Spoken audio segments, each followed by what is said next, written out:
Ready. All right. Good evening and welcome to the North Bend City Council work session for October 27th.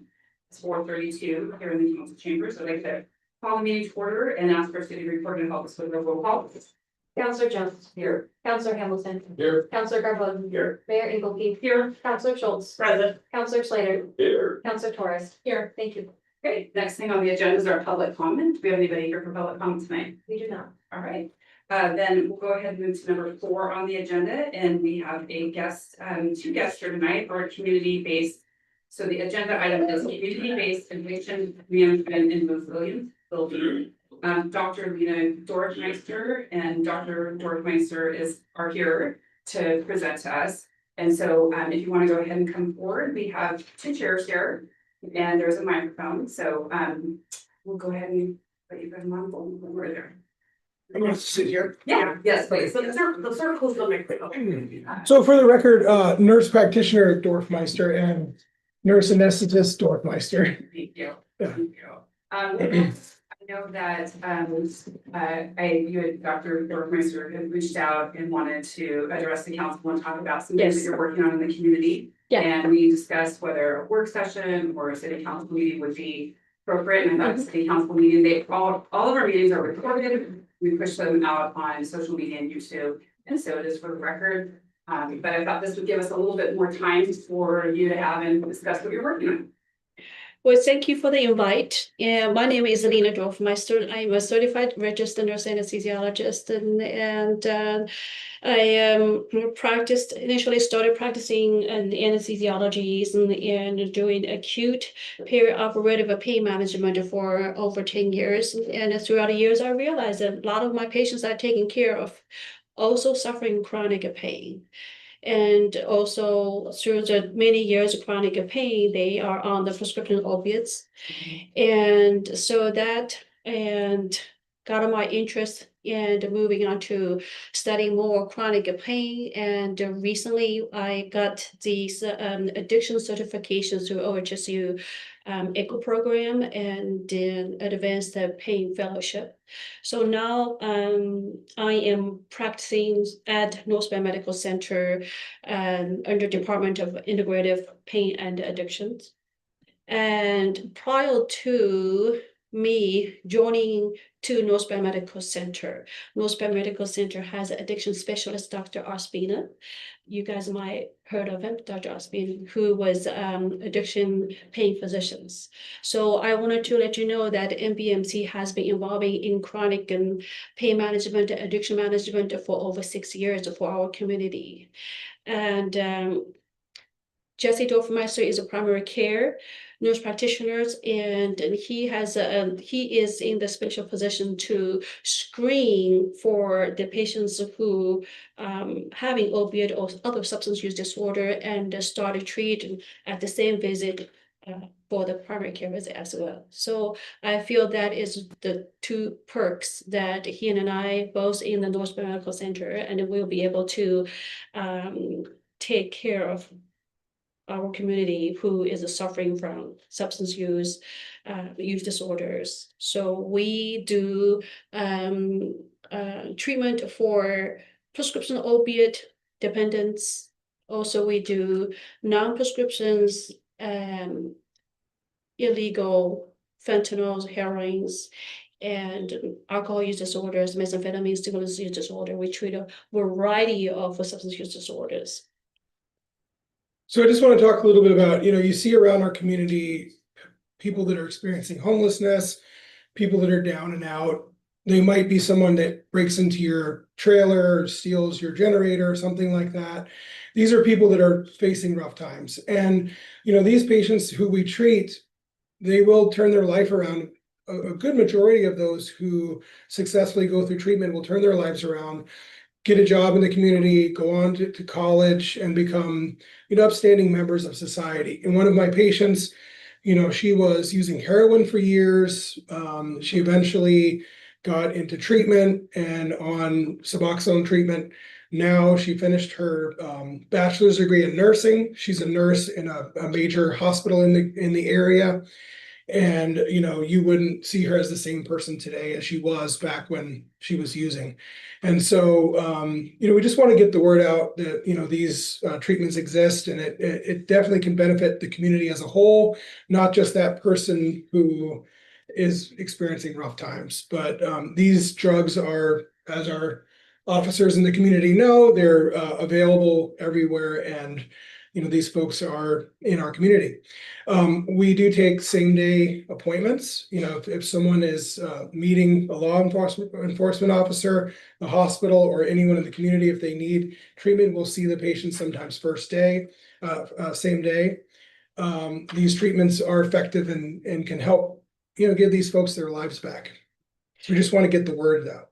So I do want to mention that we offer a variety of medication types to fit for individual needs. So we do oral buprenorphine, and we also do extended release injectables.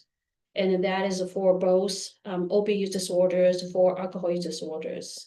And then it can also off-label treatment for methamphetamine users as well. So our program, I personally, from my experiences, we have a long retention rate to our program. So I think that's something that we're proud of. And Jesse and I spend a time to develop a trust relationship, and because those are vulnerable populations. And you know, we all know that sometimes they just relapse, right? And we always allow them to come back to debrief with us and to give them another opportunities. Say that's okay. Let's move forward. Let's start again. And we don't penalize our clients. So our clients will be, just for example, you come back to my window, say, all right, Lena, I'm sorry I relapsed again. Can you take me back in again? I said, yes, of course. Let's start over again. So we don't judge people in a negative way. I think that matters quite a bit. So we also work intensely with peer support services through Barrier First Step and through Who's Health Wellness programs. But as far as the medication treatment part, as a part of addiction management and North Bay Medical Center, I wanted to let you know that we've been having increasing the participation, doing a lot of medication treatment assisted programs for our communities. Another one doing medication assisted treatment is ADAPT. ADAPT is mainly doing methadone. Methadone is a daily dispensing program. And methadone dispensing requires that facility to be certified as an OTP program. So methadone is one of the many the DEA approved addiction medications. So ADAPT is mainly doing doing methadone program, and we NBMC is mainly doing Suboxone, the buprenorphine, which is able to allowing me to prescribe on the 30-day doses and prescribe injectables. But the methadones had to go to ADAPT every day to take a liquid medication and go homes. So it's two different type of the method. So I think that matches really well that our community provides both methods for the ones that needed to be taken care of. The third one for medication management is telehealth. It's through Boulder Care. So like say patients linked with Boulder Care, so they're going to see the doctor through the online, it's through the telehealth, and then they will work with the patient to say, okay, this is the dose that you're going to take, and then you're going to come back to see us and after certain days or certain weeks. So we found out that we have patients that have been treated by Boulder Care that they experienced the withdrawal symptoms, and it was not very comfortable and cannot be right away readily seen by Boulder Care because it's telephone online. So they come back to North Bay Medical Center, and we are able to accept them right away to be seen on site. So to offer withdrawal stabilization management right away. Yeah, any questions, guys?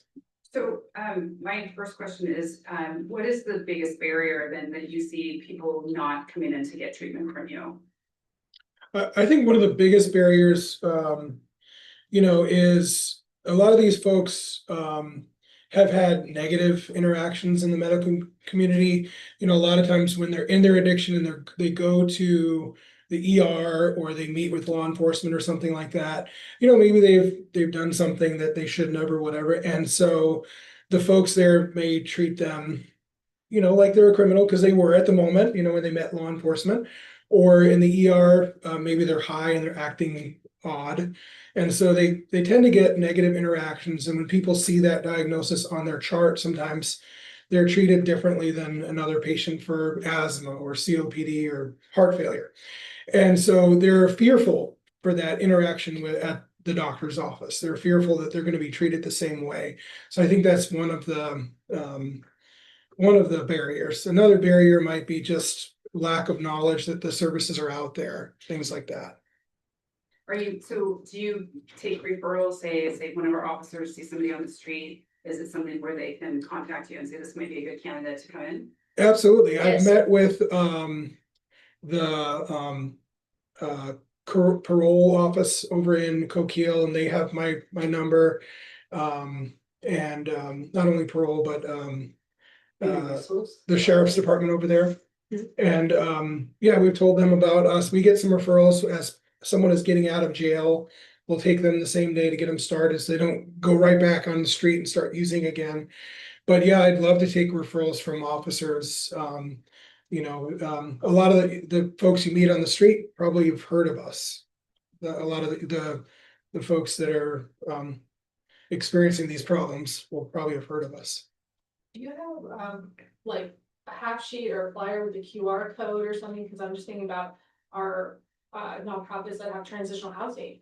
Where Yeah. if they are kind of in active addiction and they come in for housing, like you haven't been 90 days sober, you can't do this, but this would be a really good thing for Mhm. those organizations to know about, so you can get more referrals. Yeah, that's a great idea. I can provide some information for you.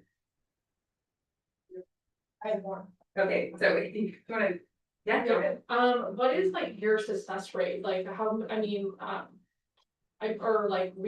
I guess maybe like what's your rate that people come back? Yeah, I have a really good story. This girlfriend and boyfriend came in and they had obviously been using recently. We got them started on, buprenorphine, Suboxone treatment called a quick start. You go through withdrawals and then start medications. And they left the office like right midway through the treatment, and we didn't see them for a couple months. And then they came back in, and he had been attending Narcotics Anonymous meetings, and she had started treatment with Lena. I didn't know that since I had seen him. And then he came back in, we got him started. Now he's been I think 2.5 years sober now. But to directly answer your question, it varies, but it's pretty good. I mean, especially with fentanyl or opioid addiction, buprenorphine stops that cycle of use, go through withdrawals, use again. It stops that. So most of these people started out, it feels good when you get high, and then they get to a point where they don't want to do it anymore. They're just doing it because they don't want to feel sick, with the withdrawal symptoms. So I don't have the exact number of patients. I should have brought that with me, but there's quite a good retention rate. So the initial 30 days retention rate is very crucial. If they cannot survive for 30 days, they will go back on street. So that's what they see. Is what I always compliment to patients that you continued using Suboxone or Sublocade for 30 days, you more likely will be continuing on for the next milestone of 60 days. So we usually for the patients stay clean sober for 90 days, we celebrate for them. How many people have you seen within like the 24-25 year?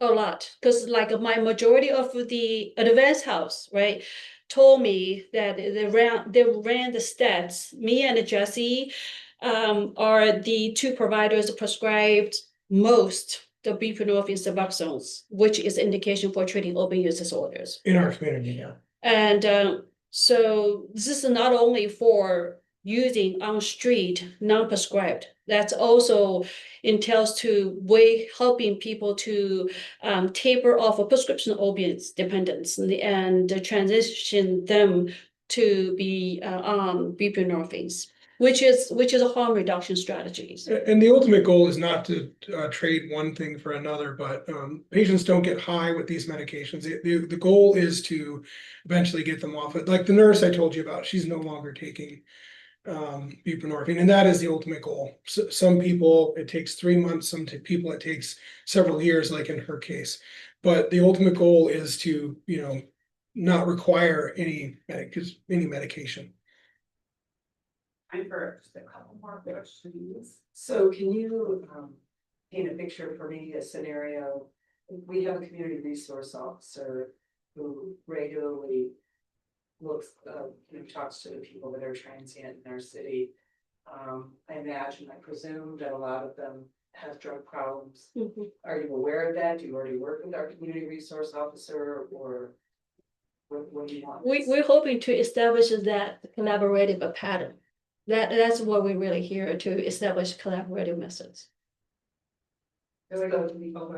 So far, you'd like that, you'd like some kind of Yes, relationship. yeah, because right now, the referral source we got, all right, from walk-in, word of mouth, and from ER being triaged, sent over to us, and from Bayer Hospital inpatients who had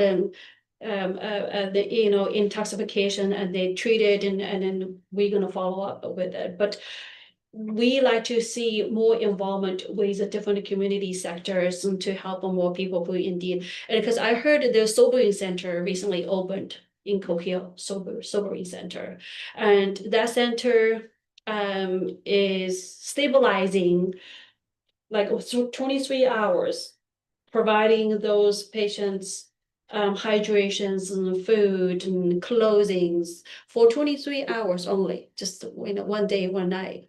And then we're hoping we could communicate sobering center or those similar places for collaboration of a care to get those people start on medication in a timely manner. Yeah, if your resource officer wanted to set up a meeting where we could talk with other officers together or whatever, and kind of let them know, okay, I got this person, what do I do? We can lead that way.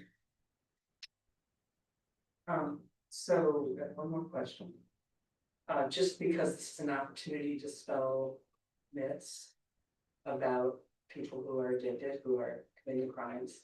Can you just spell them? There's lots and lots of ideas. Everybody's different, but there's lots and lots of ideas, mostly around a person is choosing this.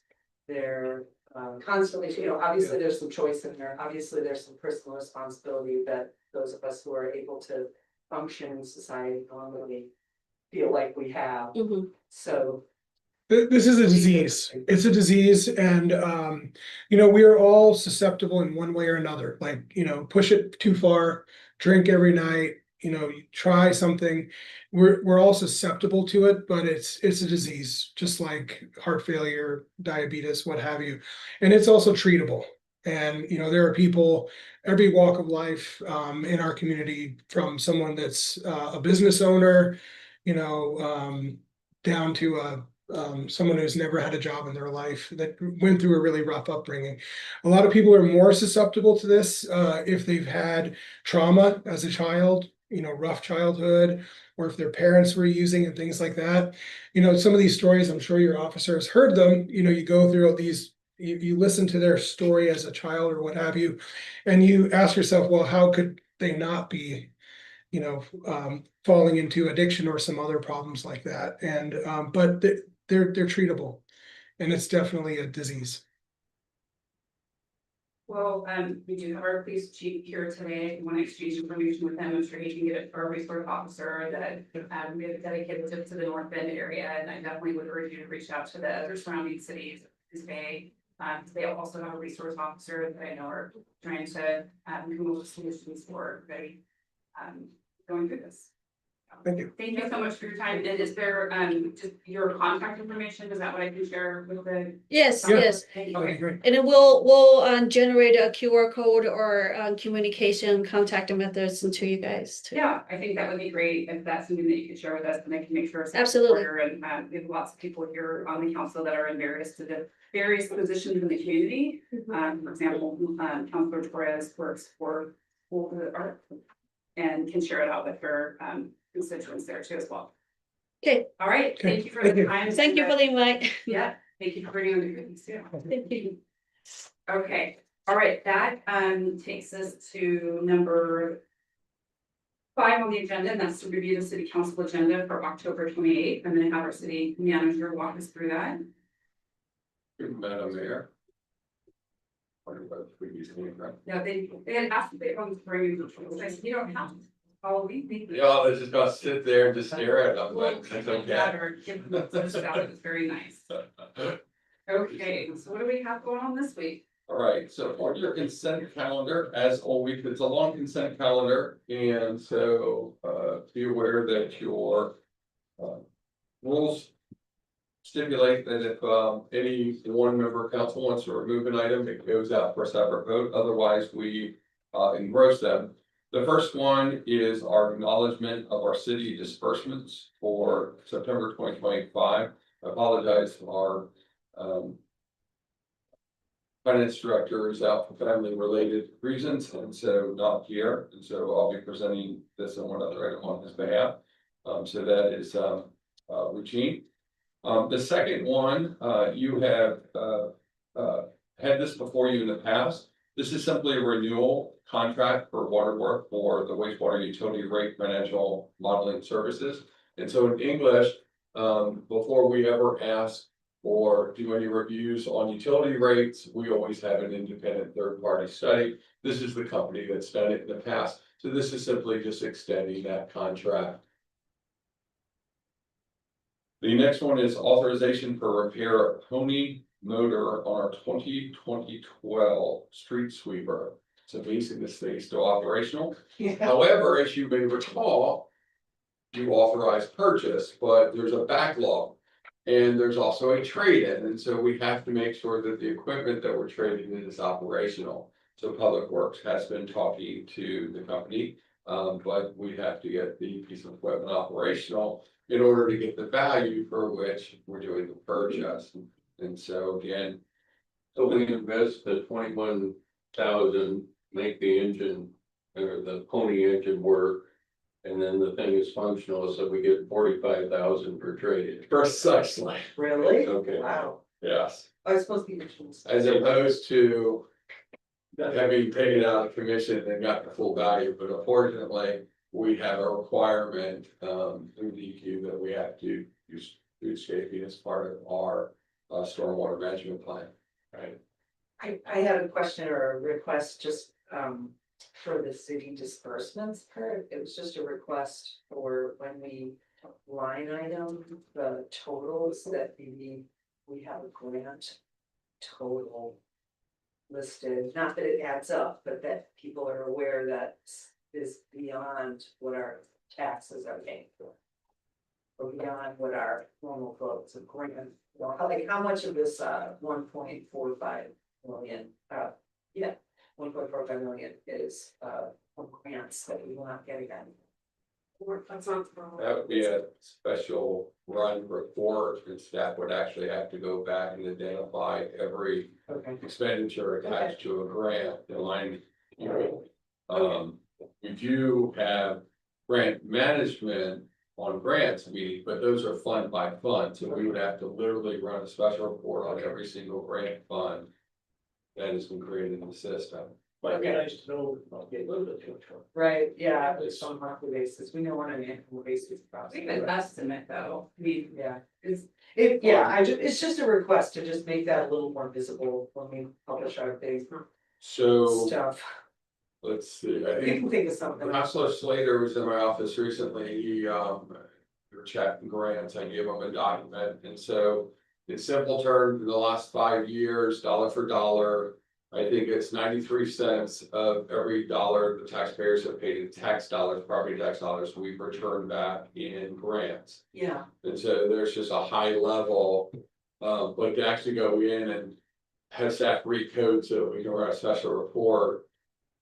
With a 3-person staff is a lot of work. Especially when grant management alone costs us about 6 to 8% of the grants themselves. And so if it's something the council wants and desires, I can certainly find the wherewithal. I don't wanna bring it to that level, I know it's too much work, but maybe in the back tomorrow, you guys can. As you're doing your work normally, think of something just a little bit more often and. I would say, is it the audit or the budget? What's the best way to identify it on a yearly basis? Is it just the audit? The budget book.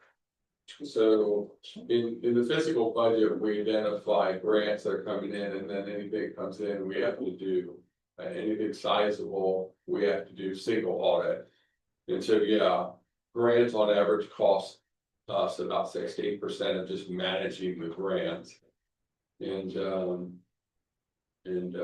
Okay. It's fine, it was just a request. you know, I understand that, but it is a lot of work. Yeah. All right, So the software gets better, so that it's easier. the next one is, IT's here, but this is our Palo Alto Network Security Subscription Renewal with CompuNet. And since I have absolutely no clue really what that is, I'm going to ask Josh and Mike you to come and actually explain it to us. Great.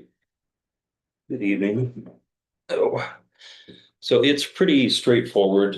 This is just the security and support licensing for our firewalls. We have 4 firewalls, 2 for each network, the police and city hall. So this gives me 24/7 support. I can call them up if anything goes wrong with the firewalls, which is pretty important. And then it has a lot of automatic security measures that it does. It has URL filtering. It'll filter downloads, just a lot of automatic stuff that it'll get automatically updated. So it's just pretty straightforward. They upgrade those each year. Whatever new things have come across. So the ones we have right now are PA 440s is the actual physical model, and it's probably going to be good for the next 3 years. But I'll get emails probably every month or so giving me updates to apply and to kind of just maintain it. So physically they're good for another 2 or 3 years, and then once Palo Alto, Strong defense going. yeah. As opposed to a few years ago where we got hacked. Yes, yeah, and I wasn't here for that, but yeah. More than a few years, Yeah, because I wasn't here either. yeah, I believe that was 2017 when I that just happened. have a memory and I know it was 50 grand to straighten everything out, plus all the extra time to work through. Eliminating some. I'm interested, I believe the system's important and I appreciate the update. It's sort of down in most years, the reason those people keep trying new stuff. Yeah, and it's a constant thing. I mean, every time I log in, I'll go into the section where it shows me all the incoming traffic, and it's literally, you can see China, Russia, just all over the world trying to just penetrate, just, automatic bots. I'm sure it's not people doing it, but yeah, it's a constant deluge, so. This will be the second time, yeah. Aside from the initial agreement. Thank you. Thank you. And just to refresh the council, so we do actually, we're in phase 2, phase 3 is open, or the third opportunity open. But we are participating in state funded grants to actually increase our security. That's part of course, going to the .gov and the fact that we all have to change our passwords pretty doggone regularly. We have double authentication, and so we can't lose our phones, and then we have these key fobs to get into just about everything. And the firewall has nothing to do with the fire department or the building department, which also deals with firewalls, but different types. But thank you, Josh. All right, the next is a special request from the wastewater department. No, actually, this is might as well call this administration. So in the current year, you authorized that we use grant funds, which we purchased a side-by-side vehicle for city events. In fact, it was most recently used for crowd control at an event. We use it also for special emergencies, things like that.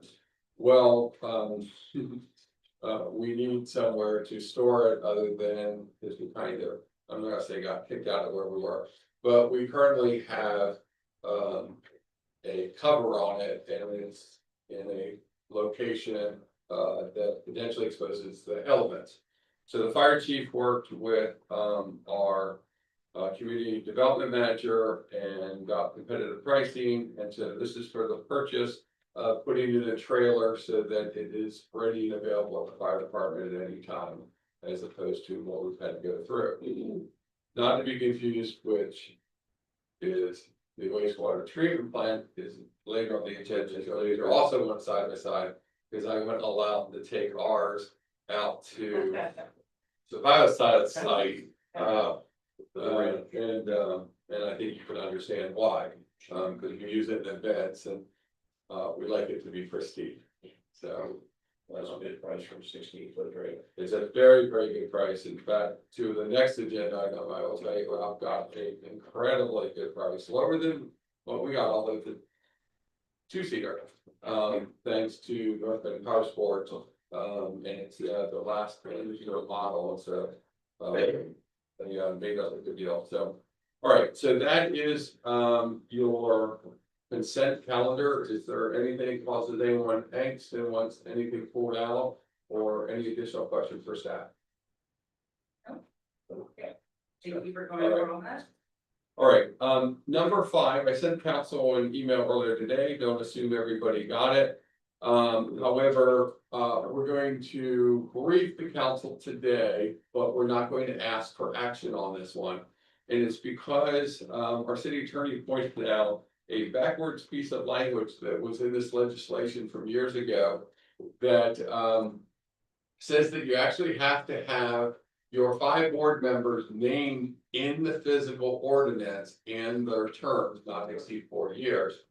And so with that said, you may recall that almost 2.5 years ago, we presented and started the notion of a land bank. The council gave us authorization to go to the state, to the DLCD, and try to get grant funding. They had denied us the funding, but we've gotten to the director who embraced the notion of the land bank and was supposed to give us resources.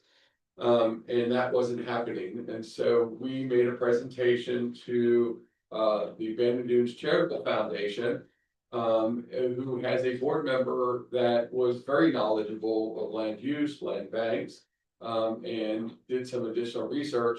And they were excited that we would work collaboratively to create the state's first land bank under the legislation for brownfield use.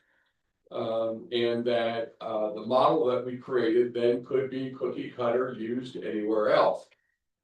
Except for the problem that this one little piece of the enabling legislation from the state says that our cookie cutter now has to have the names in there.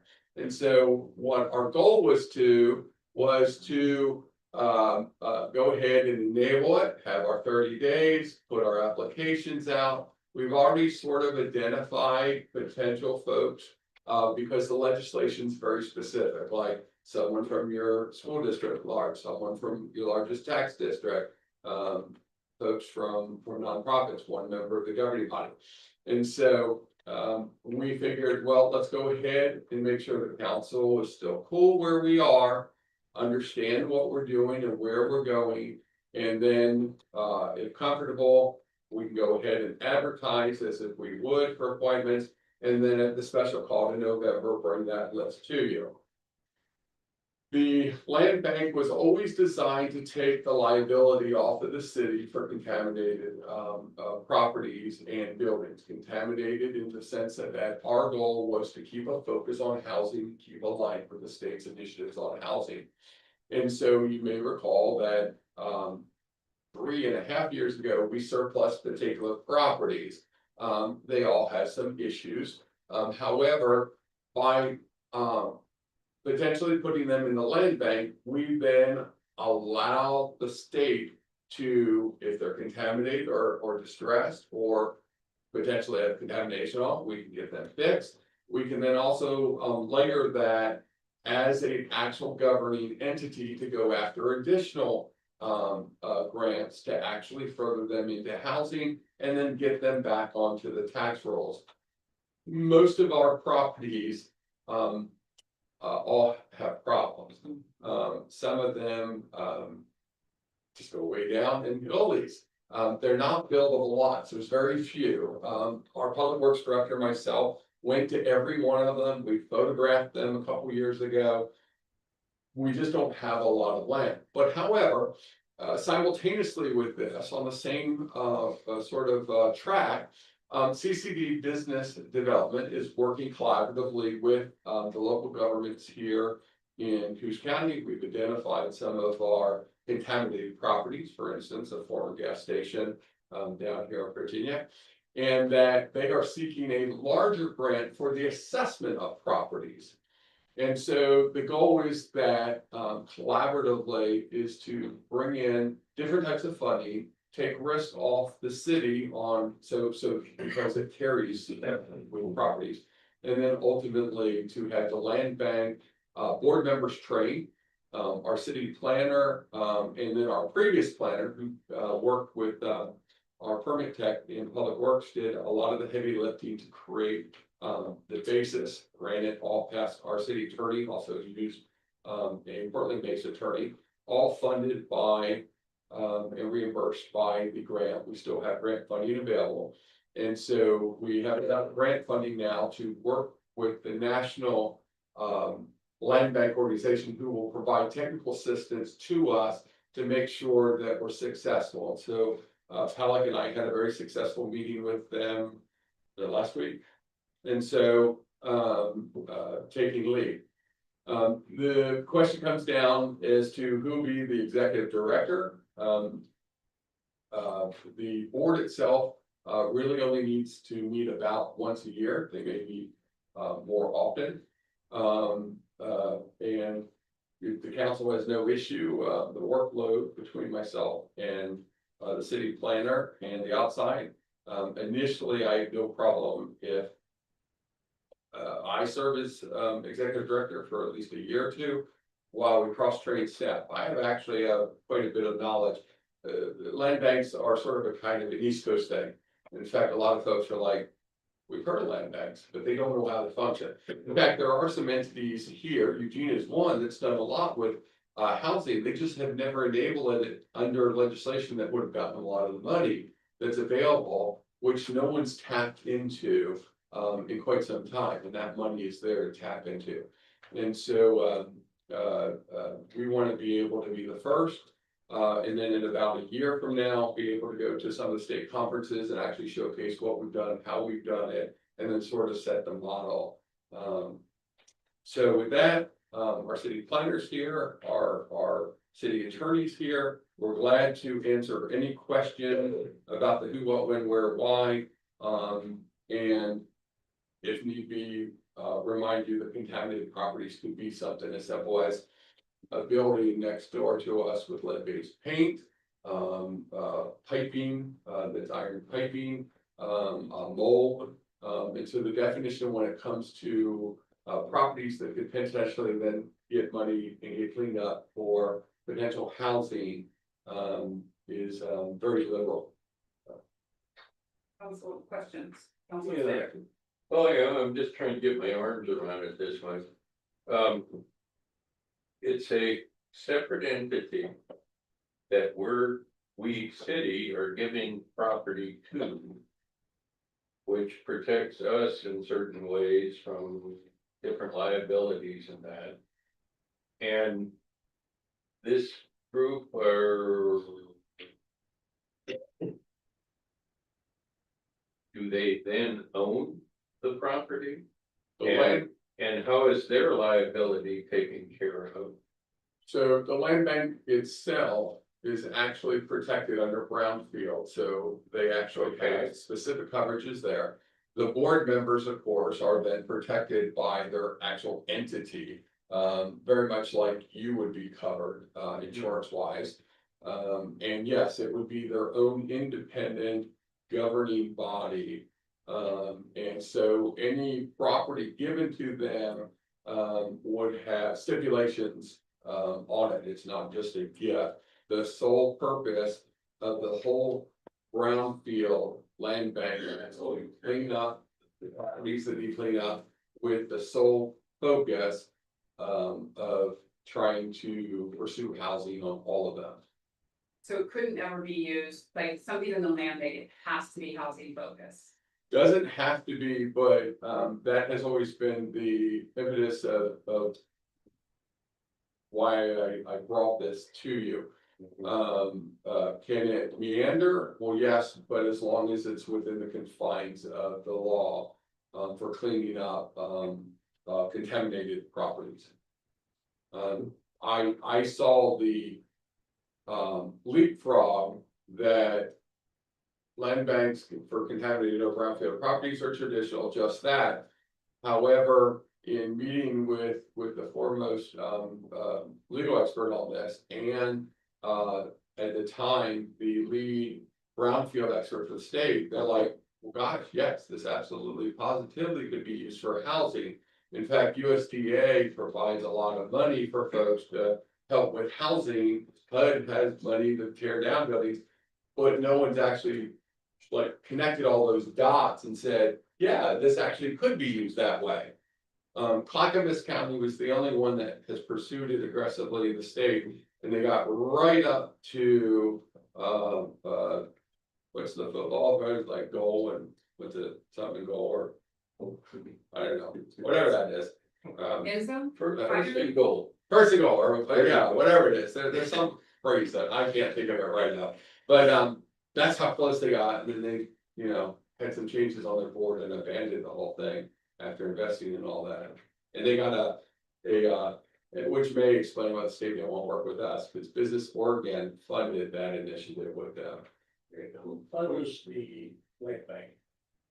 There is brownfield dollars that come in from the federal government through the state government, and then also state government through fees and generated through contaminated properties and things that they pay. Is that for acquisition costs or operational costs? So brownfield can be for all of the above.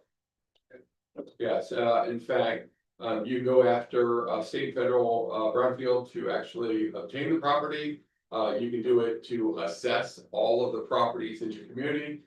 They can do it to actually then clean them up. So does the city have to initially put the seed money into this land bank to start operations? No, not initially. We would provide technical staff, through like staffing and things, but it would be their own government. And so, basically, we would be very much like our urban renewal agency shadowing with a shadow government. So we would have another auditor. No, they would be responsible for all of that. So they can actually, seek and obtain, funds. If I may, because I don't want to get Mr. Elder, may I have your attention? The meeting is already in progress, and so by established rules, their public comment has already passed. So if you want public comment, I'm gonna give you this form and you can come back tomorrow at 7 o'clock. Okay, all right. So, yes, and so we can actually get grants from the federal government and also the state. The feds actually for an assessment up to $300,000, which also then covers administration and outside entities to do the assessments. Counselor Jones has 2 questions. Yeah, so I just want to make sure I'm getting this right. First question. So, this is specifically for brownfield redevelopment. That's what this land bank must be focused on. This one is enabling legislation under our state, brownfield, yes. Okay. And it's just within city limits. It's separate from the city to remove the deep pockets of the city and get the land bank is protected under brownfield laws for limits of liability. Correct, Okay. but because it is, Deep pocket? well, No, I mean, no, because it is a entity, it will also then be able to leapfrog and apply for grants that meets its base mission. okay. And then the board is independent, but it seems to me like the council appoints, like we do other committees, is that right? It's very much like, say, your Like- North Bend Housing Authority. It is a separate government altogether. The DCB is a separate government altogether. However, you will appoint the board. Okay, and then what's the line between the URA and the land bank? Is there any overlap in concept or in possible properties? Yes, yeah, they're always, because ultimately land banks are, in this case, is to improve properties for economic development. And then our focus is on housing. It doesn't mean that it couldn't look at cleaning up a business so that a property, you know, ultimately you can clean up anything that is brownfield specific through this land bank. So would there ever be something where the URA acquires, our URA acquires the property and then there's a, you know, then the land bank purchases it so that they can get it under brownfield, or is it there's just property by property, we decide which entity is gonna manage it? I wouldn't envision the land bank buying property from any entity. The reason being is that on their own face value, land banks don't make money. I see. Yes. And we've already got this created, this is more of a procedural thing to finish it off, right? No, we have done all of the work through grant to get it to the point of having your body enable it. Very much like when you enable the housing authority, you created a government, that government has funding through other mechanisms. This particular one has funding specific through the state and or federal brownfield initiatives. However, can seek grant funding through other mechanisms. A sort of procedural question, we talked about you have to have the board specified name wise, and that's not in the ordinance, that's accompanying the ordinance. So we have to modify our enabling ordinance to actually list those folks. So it's going to be So if we interesting. change anyone, we have to have a new ordinance. No, it's the enabling when it actually gets created. Oh, And they have to put their initial terms in the actual enabling legislation. I mean, did you talk about length of service in that, or? We're required and they cannot serve more than 4 years. Because the one stipulation for a council member might be a 2-year change, depending on whether they're still in office or not in office. Okay, Mark, is there anything you want to add or anything that you think I misstated or needs clarification? No, maybe just to double down. I mean, we'll come back with a modified ordinance or resolution at a later date, just due to the kind of the quirky enabling process in the statutes. So we'll go out and solicit names, and once those names have been identified, we can put those on the enabling ordinance and then put it in front of the council for a vote. All right, thank you. Thank you. All right. Any other questions on behalf of the council? Thank you. That's a lot. And then if you need a refresher, we can send you the prior PowerPoints on this enabling legislation. So I'm glad to share that. All right, the next is a piece of housekeeping, and thanks to our city attorney who pointed this out. There was actually a sunset. You actually have council rules that say that your committees that you create have a sunset, and, so we need to extend the time of the North Bend Charter Review Committee. And so, we consider this housekeeping. There was, they were to meet last month, but were unable to, because of a quorum issue. And so, if you have any questions, we're here and our city attorney's here, glad to answer any questions. It would extend it to March 2026. Is the intention to get something on the ballot for the May festival? Not in May, I think, we were shooting for November of, because we have to educate the public, we have to go through, a process, and so, basically, what's our, I know we kind of figured that out recently, what's our, deadline for like, May? It's the end of February. Yeah, in February, a little too soon. Yeah. Once, right? All right, all good there? Okay. All right, the next one is actually a cost saving measure. This is the resolution, and I mentioned I was going to present on behalf of our finance director. So this is an amendment to the fiscal year 26 budget. This does not change the budget, it does not change the dollars. But what it does is that as part of the budget, there are FTE counts, and we always assign actual positions and the FTE full-time equivalent for each of the departments. However, what we have discovered is that also, we learned this on my 5-year tenure, is that once a employee, even if it's a contract employee, has exceeded 600 hours, then we have other requirements like hers.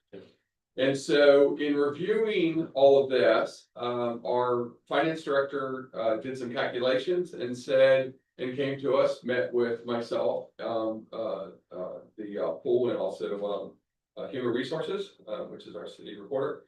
And I went ahead and authorized that we move forward with this as a presentation of the council to go ahead and increase our part-time employees for 6 part-time, so that we don't run afoul in our audit process of exceeding the 600 hours. And so we've done some calculations on being able to do this, and there is a limited nominal cost savings, but it is there, but it gets us in full compliance. So this was so crazy, these 600 hours a year is not that much. It's like 11 hours a week if you work every week. However, in a situation like we have, after the summer and folks went off to college, we lost a lot. And so, and we were having a little struggle on replacing them. It goes in cycles. Yeah, And so we've had to keep the full staff, because if we don't, we have to close it because of state regulations. Yeah. Or limit how many people can be in the facility. And so, yes, so the way around this is a normal full-time FTE, outside of like fire and the others, is 2180. Right, and so yeah, half of that, and so you do the math, so it allows us a part-time to stay within the letter of the law and not get dinged on an audit, because we actually every single year have to report every employee, even the contract and hours, and even on volunteers. so even though our part-time will be up to 30 hours, they're probably still gonna be 12 hours a week, or like around 600, this is what I guess. So those employees, what will be the change for those people, should they be graced to be an employee of the city? Do So, they see any interesting? so they upticks on are, their benefits? and certainly allow our HR manager to speak, but they'll be 100% amenable to our personnel manual. They actually then will get first choice of jobs that come available. If full-time comes, you know, and so they actually, but yeah, they don't get the full benefits Well, they're not full-time. Okay. I've just noticed that, like, you know, what we're instating is 30 hours a week. When that temporary threshold is so much smaller. You know, I'm just curious about those. It says no more than 30 hours a week, so it could be weeks. I understand, yeah, I was curious. And so it gives the department head and the staff full flexibility to manage in order to keep the pool fully operational. And it's about the same or less to have these. It actually is less, yeah, it's actually less, Could you eliminate the cardinal charge? yeah, which is the mark out too, even because we're already paying versus this, Yeah.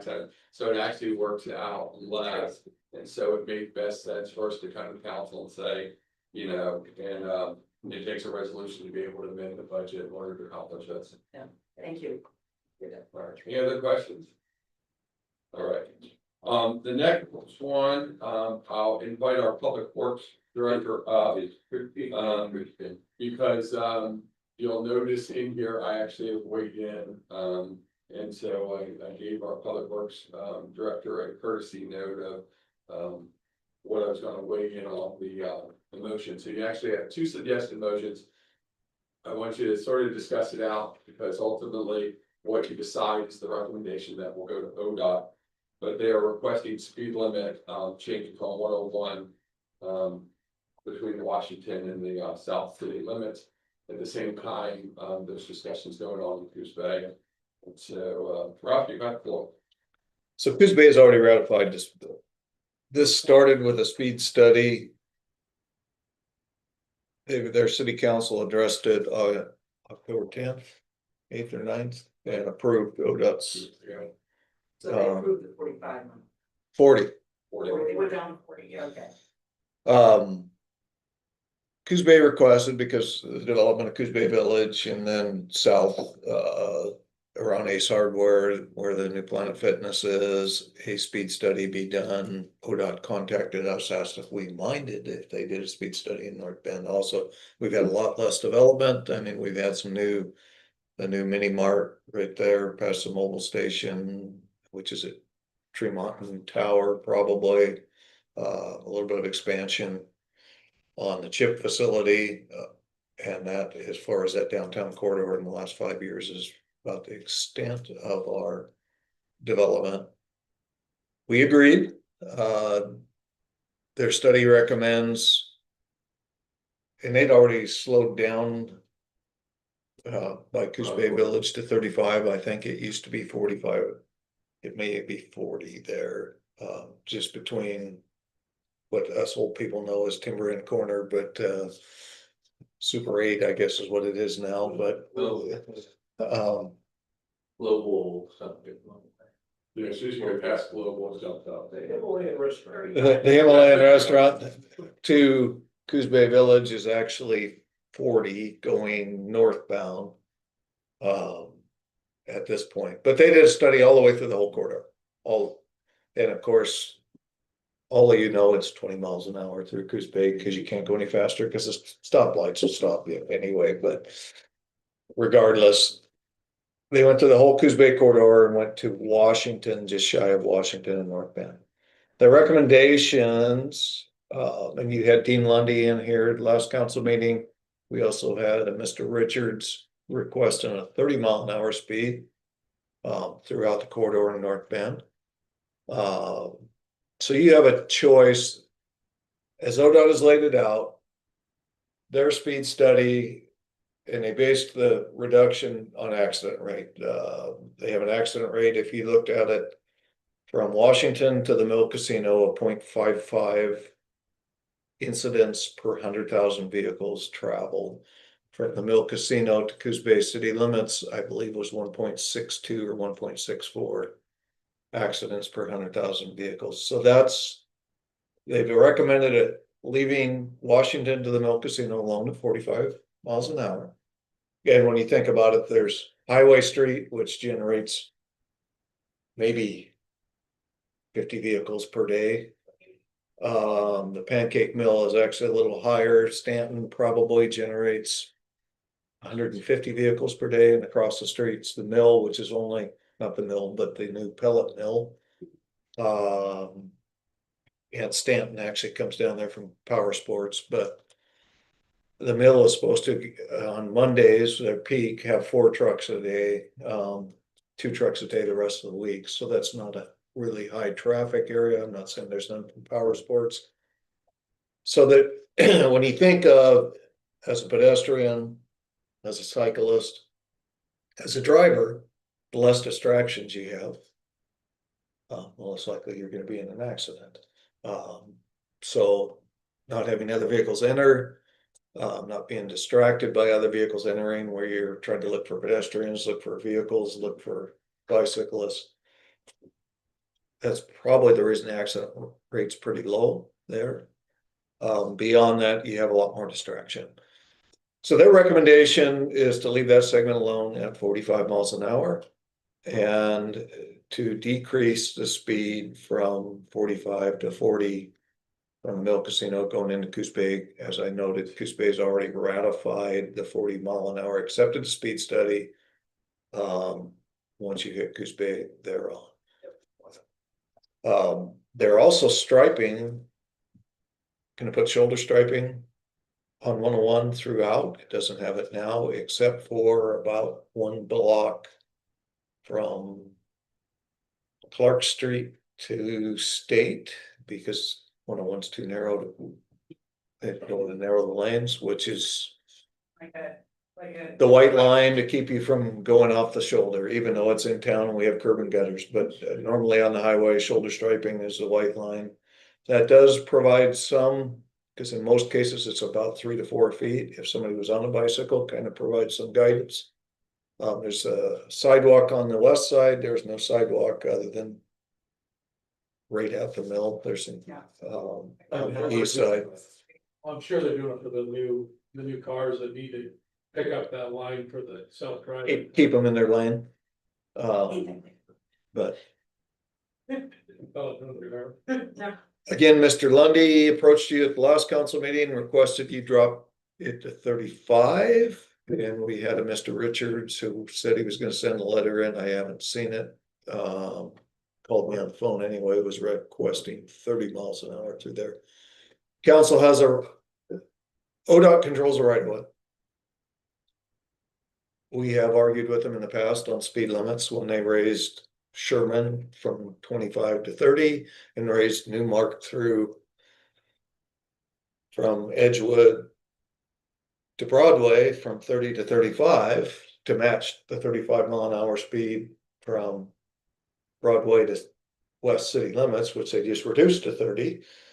We lost that argument, but they increased it anyway. But this is they're asking, ODOT is asking for you to affirm the new speed or reject and make separate suggestion, whether it be higher speed or lower speed. And David, you had some comments. Yeah. Yes, they Is it did. more important for us to be forming in our 2 cities' recommendations, or is this kind of a checkbox? They're gonna do what they want and it doesn't get any, pretty much, if we have a different idea.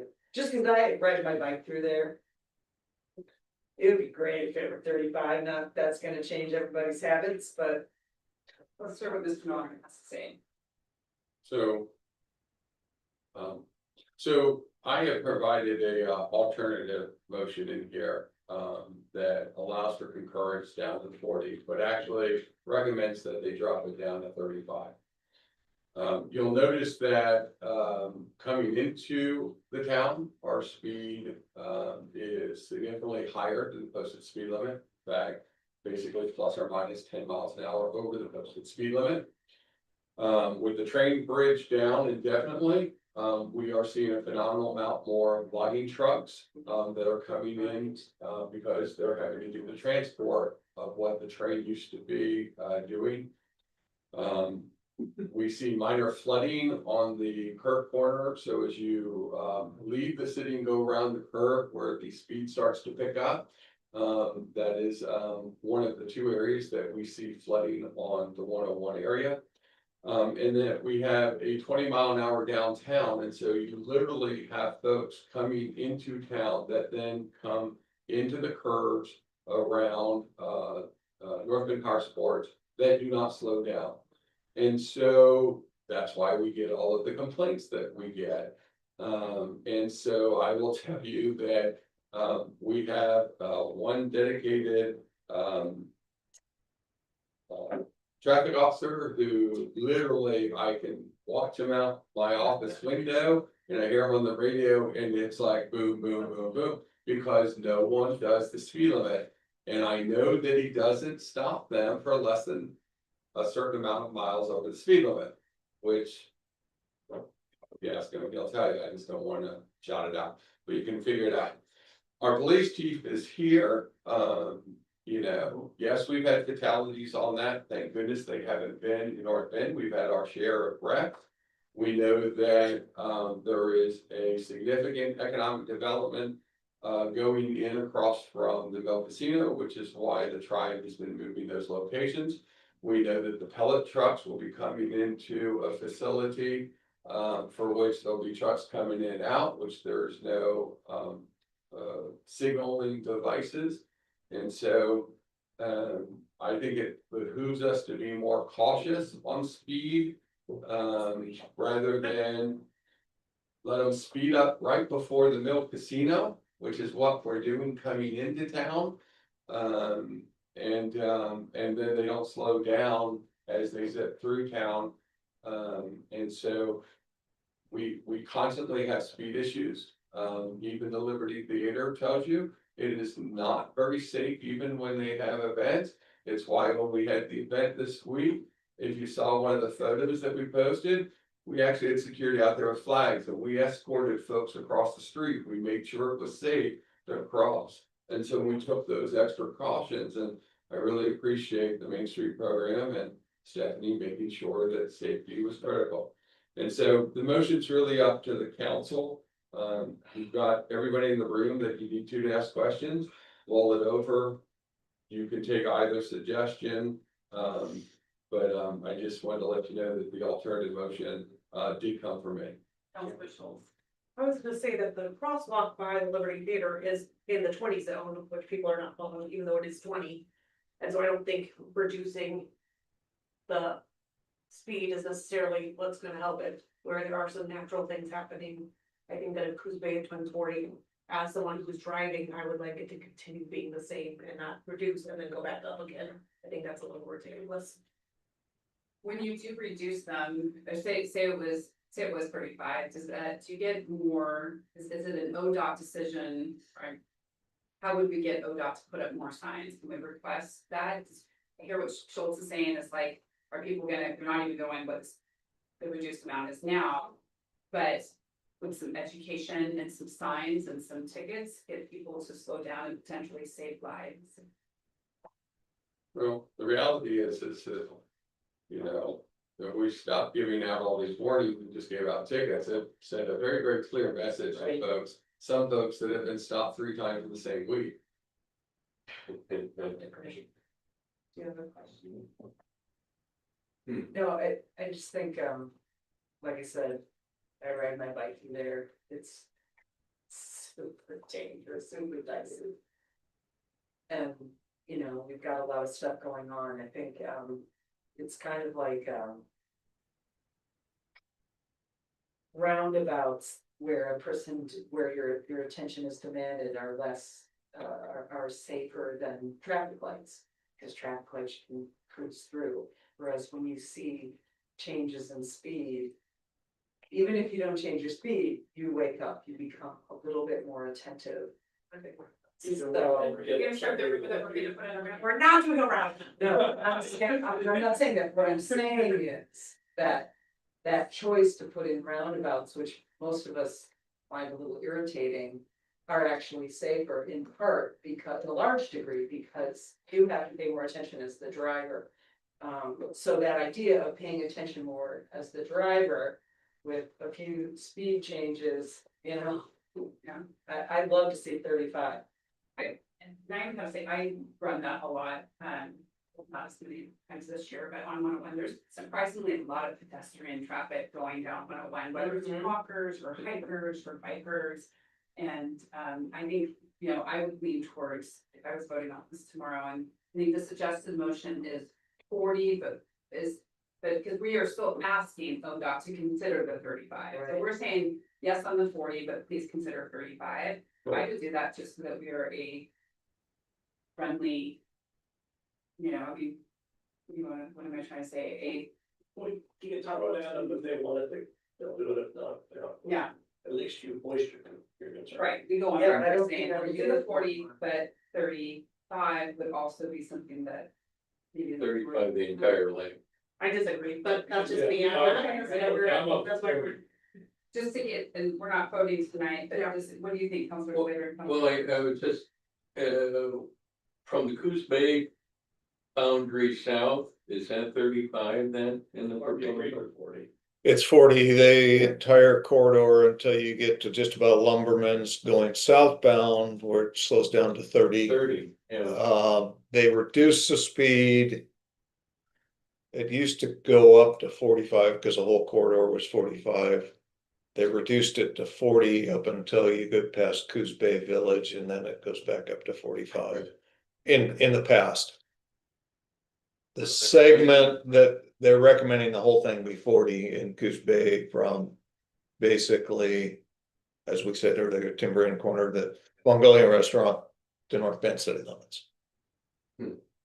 Yeah. This way, if something happened, and then you can always say, well, we as a council tried to get it over. I think going from slower to faster is actually gonna cause more trouble. Yeah, I like the continuous Consistency, speed limit out. because I also You're think still that gonna go 55, hey. that's not the point, that's not the point. I also think that there is more busier if you're with Bay, that they're not reducing it to 35. So again, I think about true furniture, I think about whatever's going into that build, like people are, Ace Hardware, people Yeah, are but they having also to have to to turn already. They also have parking lots. They don't have turns, and turns, you have to pay attention when you're driving. They have a street and they have parking lots, but when you look at our businesses, you're going right in, you've got crosswalks. Got a bunch of. Not on the No, Not on the front. No. there or is- northbound. Yeah, not only for the. I guess I'd run with the mayor, yep.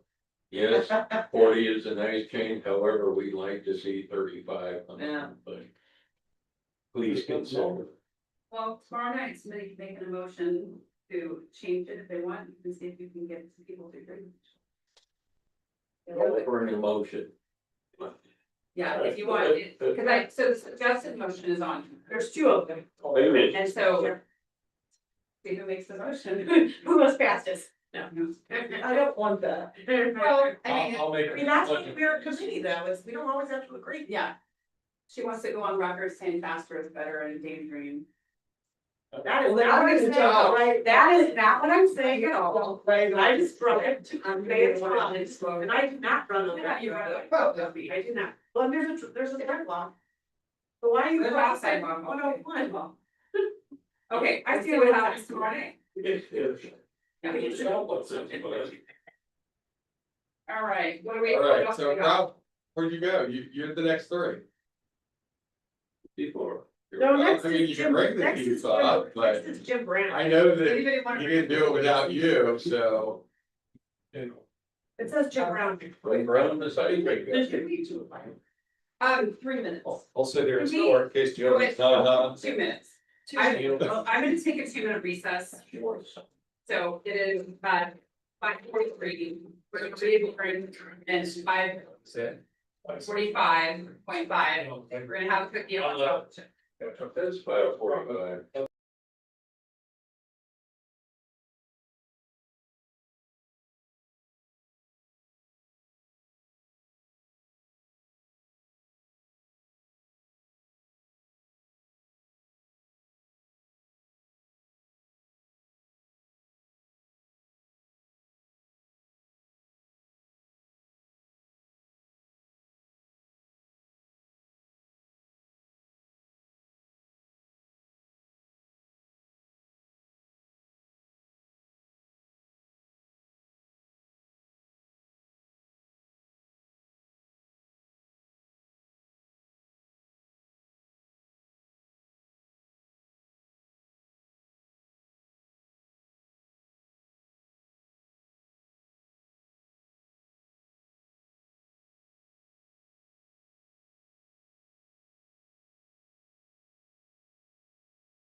or asking questions? Right. Coming out of recess, we'll go ahead and hand it back over to the administrator.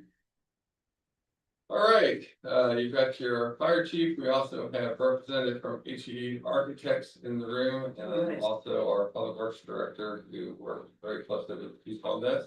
This is the authorization to award our consultant agreement to HE Architects for our seismic rehabilitation upgrade. Chief, you got the floor? Well, as you recall, we got a $2.5 million grant from the state to go ahead and upgrade our fire station seismically. To get that grant, we used HGE, and they actually, as you'll see here, well, as you'll see earlier, you see on that trailer, my name was on that trailer. That was my area of expertise. I can find a trailer and I can get a trailer. This, as you'll see here, has my name on it. Ralph's the one that put this together because that's his area of expertise. That's how your department heads all work together. So I'm going to read kind of what Ralph has put together, and it is important to actually to get this right on this. But the city has received a proposal from HGE Architects for professional architecture service to support design, building, and construction management for the North Bend Fire Station seismic rehabilitation project.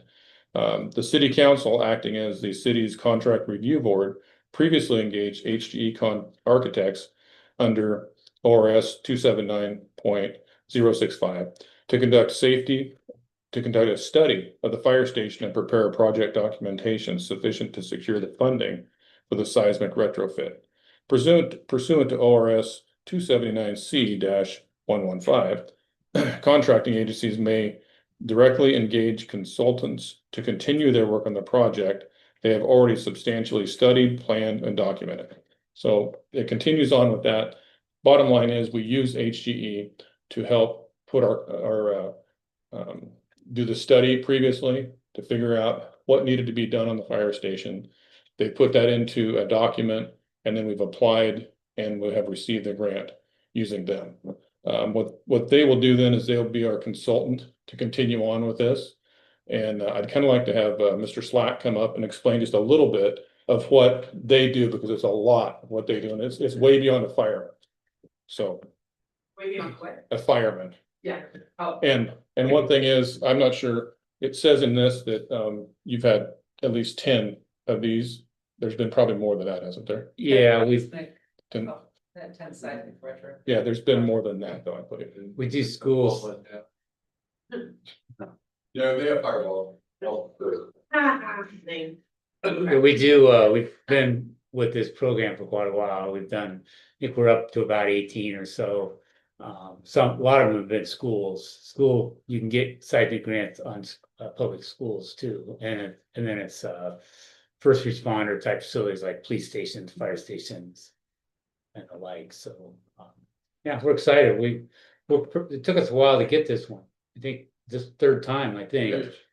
And So you applied for this grant 3 times? Yes. Wow. yeah, so and you know, 2.5 mil sounds like a lot, but we'll probably use every penny of it more than likely. So it's There was 2 million when we started. what's that? Yeah. It was 2 million when we put it. Yeah, we have I think $800,000 or $900,000 into the cost for pile to support the building in the event of a liquefaction event, which we haven't dialed that in yet. We need to engage the soils engineer. So a lot of the work has to do with connecting the walls to the foundation better, and then strapping inside the building, tying the apparatus bays, tying those bays together at grade level with some grade beam work, and a little bit of architectural work. We're planning on replacing the apparatus doors because by the time we take them off and try to put them back up, most of them are original, and so we're anticipating them need to be replaced. So it'll be a good upgrade for the facility. We hope not to mess with the roof. We have a good roof on there right now. We hope not to have to mess with that too much. So if you take the existing building and reinforce it, just because what is that like? How will the building change? Will you lose any ground? Will we be able to have services in that building, or will we see Oh, our you trucks mean- outside 24/7 for a while? You mean during construction? Well, just, yeah, what is it like? What are you doing? Well, like I mentioned, we're gonna be driving piling likely. And then we're gonna be connecting and inside. Inside too. Yeah. And then we'll be the building has a kind of a combination of construction type. It has some tilt-up concrete panels that we need to get those bolted to the foundation better. So we'll try to do as much work from that perimeter on the exterior as we can. We need to strap the apparatus bays together better at grade level. And so we'll probably take out an apparatus bay or two and leave one open. Because they'll be there the whole time, so contractor will have to work through that phasing, so, yeah. And then a lot of strapping up above the wall plates up in the wood framing area for the roof. What is strapping mean? You're still talking about- Scrap metal, steel straps that get nailed and screwed to adjacent framing members.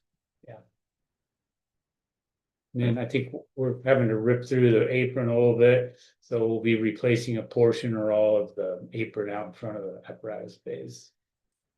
So tomorrow night, what we're looking to do is to make an authorization to award the consultant agreement.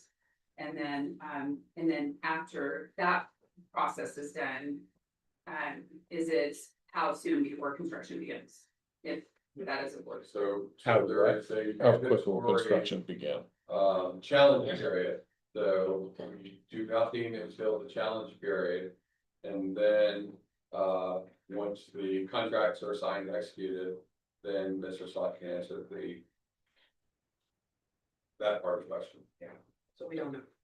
Wait, It'll go pretty quick. We're kind of under the gun. I mean, that grant has a timeline, so.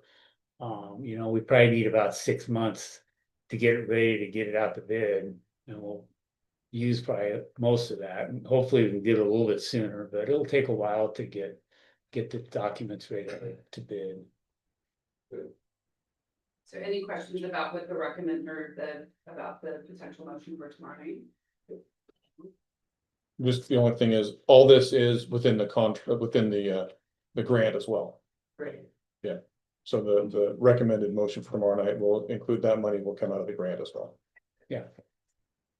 Okay, thank you. Yeah. All right. Well, thanks, Joe. That's the charm. Yeah. All right. The next one is authorization to purchase and install replacement standby generator for wastewater pump station number 5.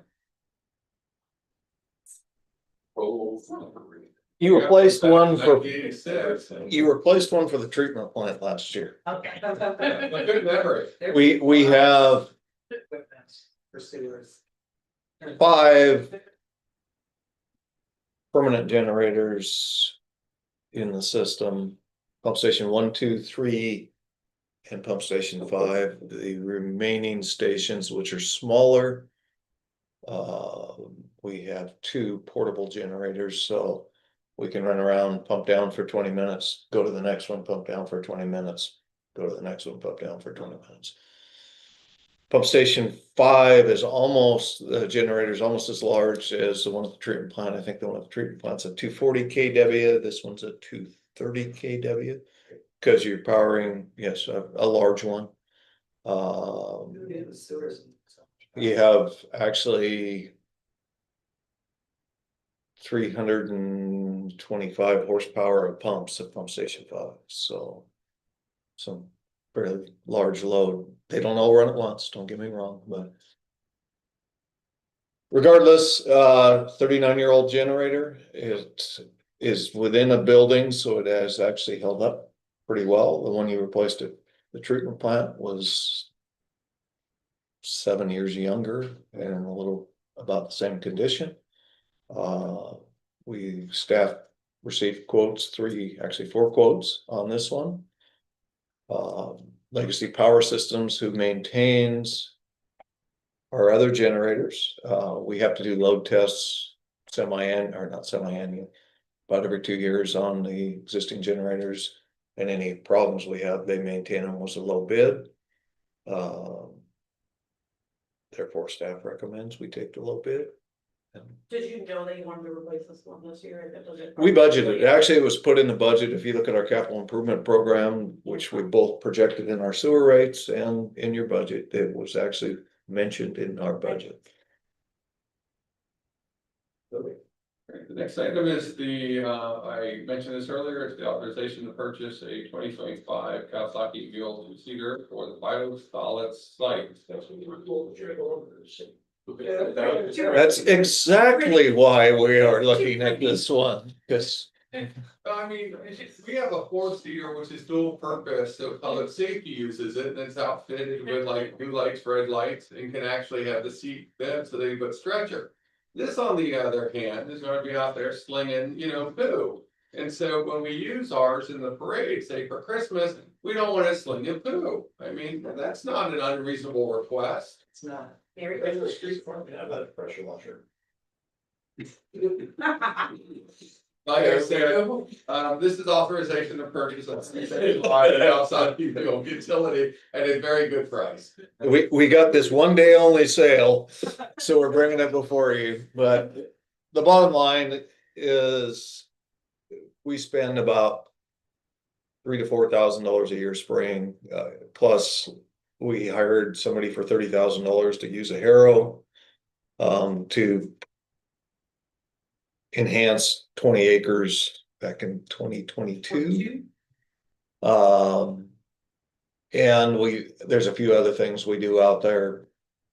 Where this vehicle would be very handy. I tried to try to utilize what we had. I got shut down on that rapidly. We'd also looked at a four-wheeler. Parks Departments has Which we did offer up, by the way. a 350 four-wheeler.